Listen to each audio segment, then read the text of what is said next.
elemental dragons. These are as important to the game as taking down the Nexus, and new players have no idea what they're even slaying them for. So in this video, with a little bit of help from one of League's best educational creators, Ecore, hey, how's it going? We're going to take all of this and make it way easier to understand. This is the Dragon Pit. No matter what side you're on, it will always be located near the bottom of the map. At the 5-minute mark, a random elemental dragon will spawn. If untouched, this dragon can sit there indefinitely until someone eventually kills it, and in low elo, that can be a long time. But if slain, another random elemental dragon will spawn exactly 5 minutes later. So, what makes dragons so important? Well, each dragon has 3 main things that we're gonna go over. First, every time you slay a drake, you gain a Dragon Slayer token or stack. That's what these things are. This gives your entire team a small but important stat buff that can stack on each other over the course of the game. The next thing we're going to cover is the elemental map change that happens once the game has chosen its 3rd dragon. This will affect the game in different ways, some changing the terrain and some adding buffs to different areas. Also, this will dictate what element the dragons will be for the rest of the game. So if the 3rd dragon is an Infernal Drake, so will the 4th and 5th. And lastly, whichever team can slay 4 dragons first will get a huge elemental buff, most commonly referred to as a Dragon's Soul. The elemental buff you gain will match the element on the map. Now that that's cleared up, let's go through all the dragons and the buffs they give, starting with Infernal Dragon. Slaying an Infernal Drake will give your team 3% attack damage and ability power. If you can manage to get all 4 stacks, you'll have gained a total of 12%. For the map change, Infernal Drake burns the walls around the cave and sets some of the terrain on fire. This will also spawn these little cinders around the map that if picked up, you'll gain a burst of 150 bonus movement speed that decays over 2 seconds. Keep in mind, running into multiple of these won't allow you to stack the speed buff, but it does let you refresh the decay. On top of that, they also give you 1 ability haste each. The more you pick up, the more ability haste you'll gain, and the brighter you'll shine. This isn't permanent though. If killed, you'll lose 50% of your cinders and drop a bunch of them around you, giving others the chance to pick them up. Last thing I should mention is that the losing team will have more of these cinders spawn on their side of the map. The last thing Infernal Rift does is spawns a couple of blast cones around each base and jungle. And finally, the Infernal Soul buff. With this, you and your team's on-hit attacks will cause an AoE explosion around your target, dealing some pretty good damage based on your stats. This is only on a 3-second cooldown, so you can proc it a bunch of times during fights. Next, we have the Ocean Dragon.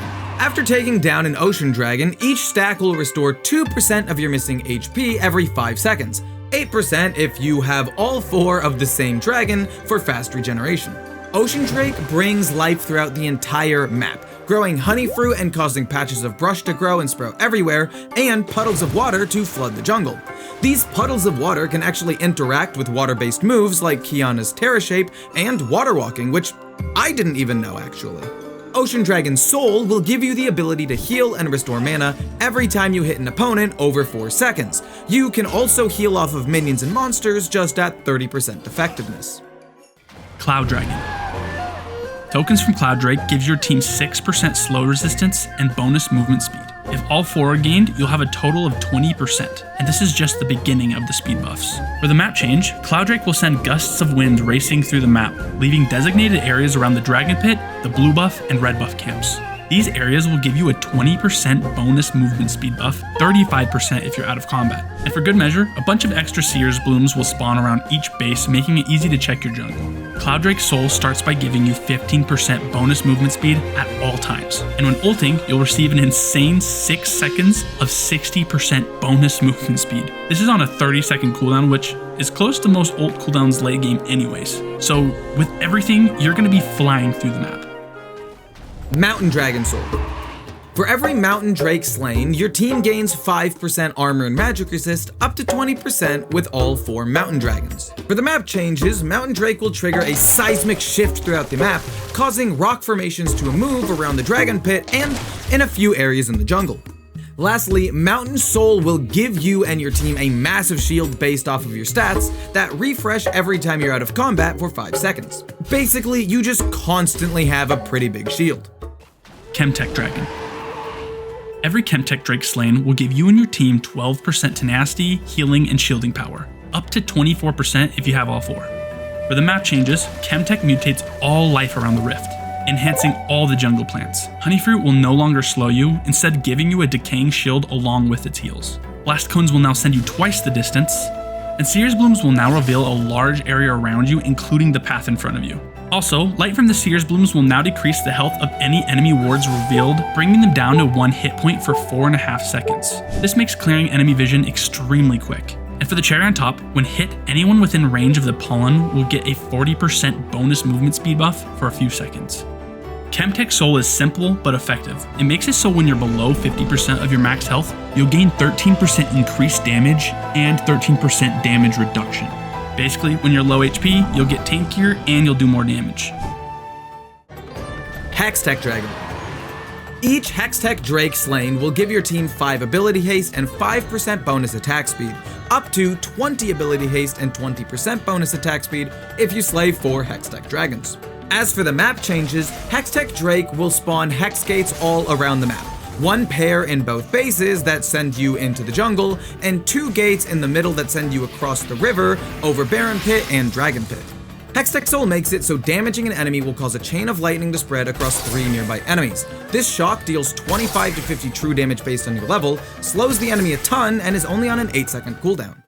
Now, there's one more dragon we need to talk about, and if you're in bronze or lower, there's a chance you've never even seen it, being in less than 10% of low-ranked games.